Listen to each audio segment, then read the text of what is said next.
నమో మహద్భ్యో ఋషిభ్యో గురుభ్యో నమః. శివరాత్రి వ్రతం ఏ విధంగా చేయాలి?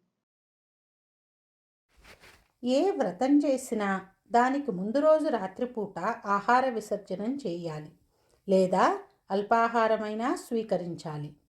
ప్రాతకాలం బ్రాహ్మీ ముహూర్తంలో నిద్రలేస్తూ ప్రక్క మీద ఉండగానే ఇష్టదేవతను, గణపతిని, బ్రహ్మ విష్ణు రుద్రులను, అష్టదిక్పాలకులను స్మరించుకుని ఈరోజు నేను మహాశివరాత్రి వ్రతం చేయాలని సంకల్పించుకున్నాను. నీ అనుగ్రహం చేత ఇది నిర్విఘ్నంగా జరగాలి అని సదాశివుని ప్రార్థన చేసి అటుపై కాలకృత్యాలు తీర్చుకొని శివారాధనకు ఉపక్రమించాలి.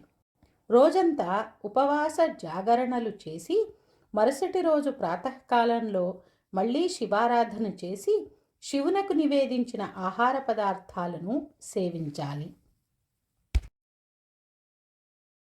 సర్వం శ్రీకృష్ణ చరణారవిందార్పణమస్తు.